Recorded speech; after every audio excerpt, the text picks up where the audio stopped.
Lucy, so great to see you. How are you? And I'm, greetings from Toronto, Canada, where you have a gabillion fans here, that's nice to know.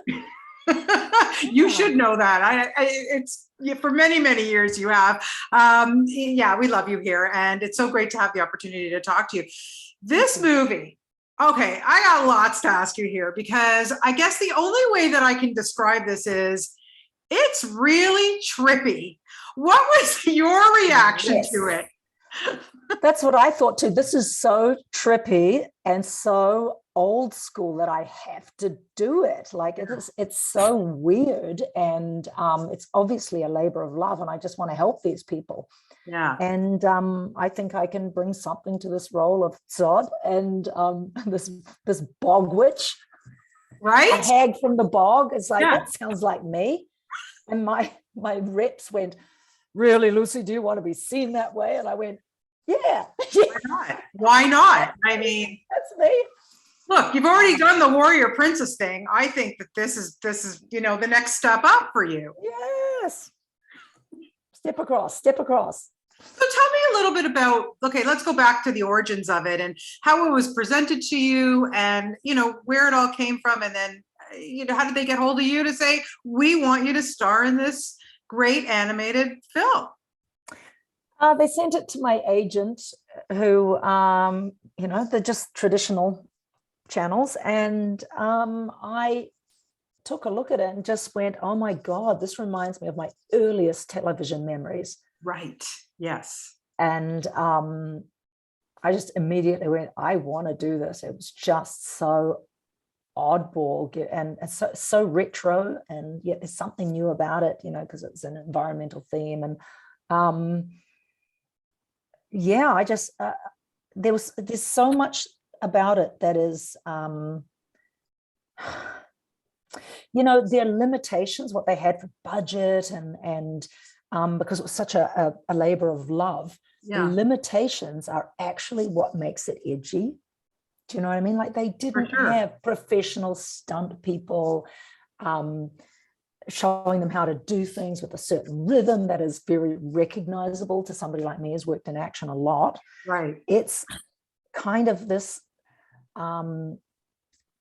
what was limited about their abilities to produce, because they didn't have a lot of money and were doing it in their own garages basically, Yeah. is what makes it cool.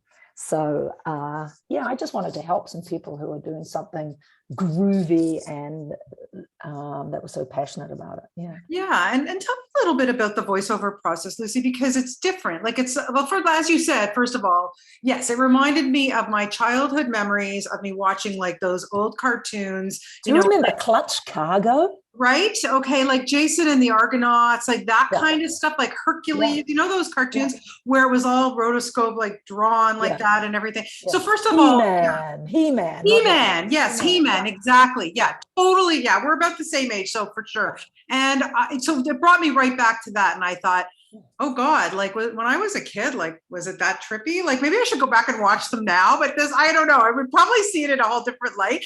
But the whole process, tell me a little bit about that because it's a different kind of voiceover process, right? Well, voiceover is different to acting.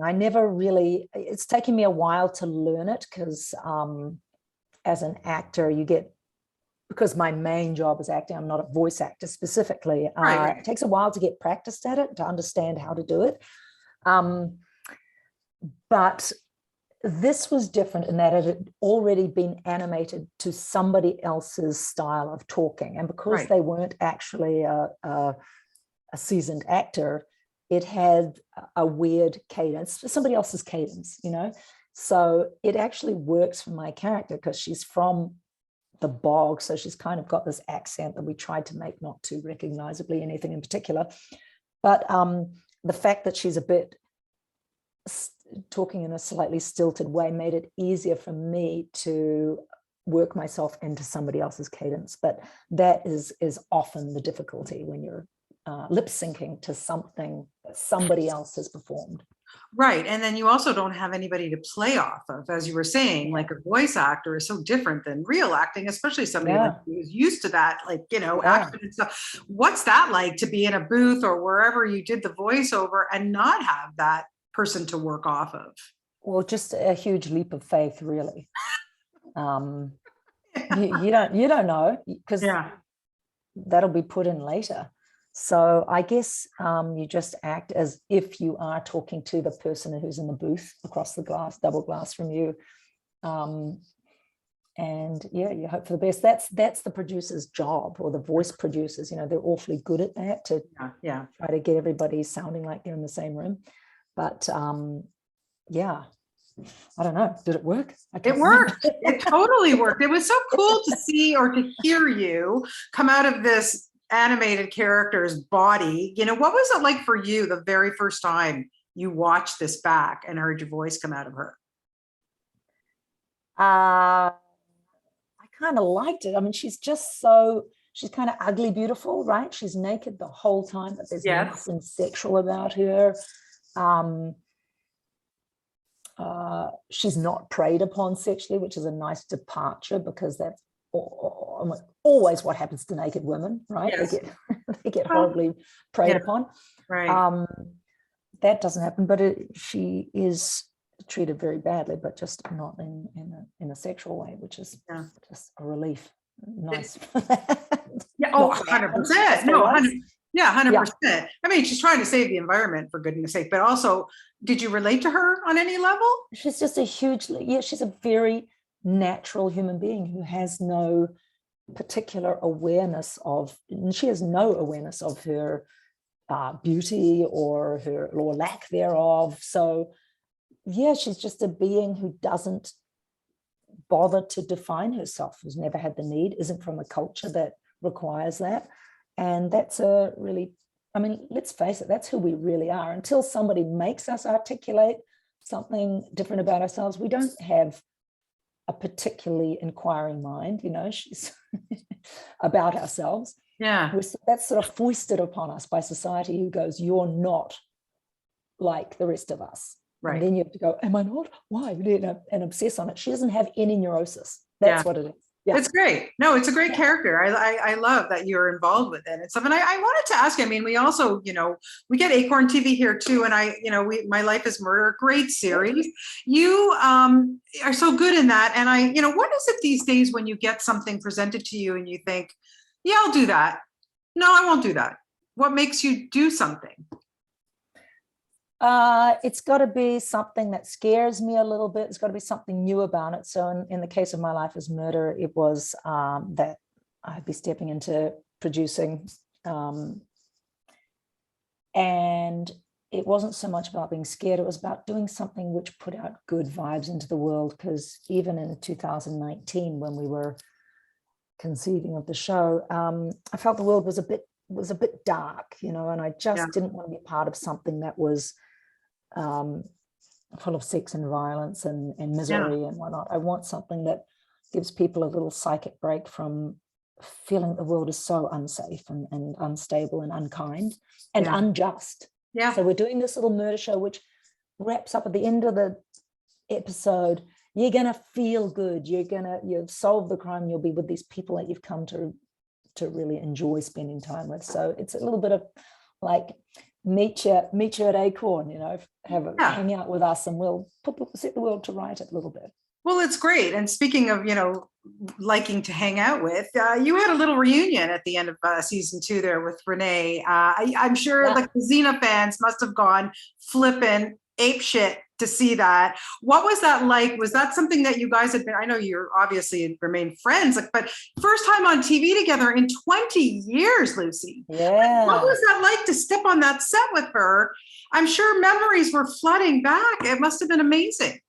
No, it felt like no time had passed at all. And actually, the last time we were together was in Toronto, I think. Oh, no. She's actually been my lovely assistant on a little personal project that I had going on. She got herself to Austin, where her family lives, and helped me out for a couple of days she's such a good friend. And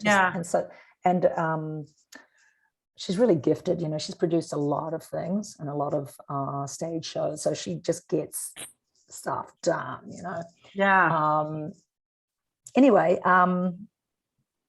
where was I? What was it like? It must have been fun to act with her. You know what? It was wonderful. We really arranged that for the fans because they hadn't seen us. I tried to make it happen in the first season, and there's just the powers that be couldn't make it happen. And then COVID happened, and Renee thought we'd never pull it off.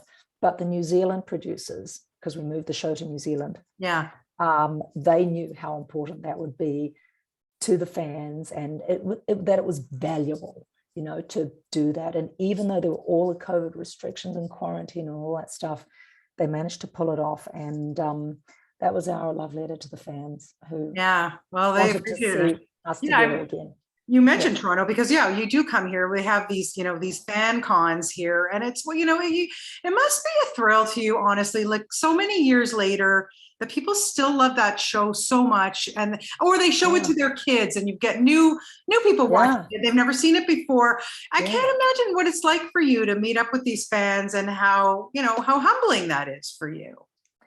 Yeah, after all these years, you know, you can't believe they're still interested, because you've kind of forgotten about things and you're moving on to like, I really haven't worked very much in the last few months. And you know, you can't believe that people still have a sort of such an abiding love. They're really loving. Like, that's amazing.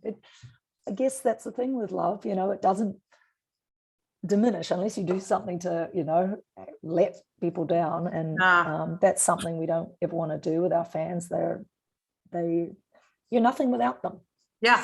So treat them with care. And absolutely. I mean, that's where your bread and butter is. There's no question about it. And it's good that you recognize that. Okay. So just to wrap it up here. Okay. First of all, if you could have a Xena reunion or just a new show, an incarnation of it, and maybe Xena has a protege or something, would that be something that you would want to do and you could train her? Yes. I think that's a great idea. I think that's perfect. You know, we need the next Xena to be born, and who better to raise that wee baby?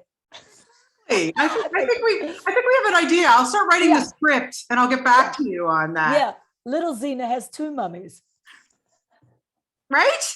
I think it's awesome. And we're gonna hear you again in Minions next summer, right? Oh my gosh! I'm going to be everywhere. You really are. Minions, My Life is Murder. What else were we just talking about? I'm lost. Spider the Night. Spider Night again. Yeah, right. Well, listen, it's great to keep seeing you and hearing you. And like I said, we love you. And I really, really do appreciate your time this evening. Well, morning for you, night for me here a day before. But thank you so much. It's always such a pleasure to talk to you. And happy holidays to you, my friend. Happy holidays. And by the way, no one says Danke Shane. No one says, really. Yeah. Maybe they do. It's Yiddish, right? It's Yiddish. Yeah, no, Danke Shane is German. No, well, that's Danke schön. They wouldn't say Shane. Nobody says Shane is Yiddish. I think, right, Shane. Shayna. It's Shayna in Yiddish. I know this. Trust me. My mother grew up with my grandmother and my mother speaking Yiddish. Maybe that's what it is. So maybe people do say it. I'm sorry. Maybe they do. But happy holidays to you, my friend. And thank you so much for your time. I really appreciate it, Lucy. Bye. Take care. Bye. Bye-bye. Bye.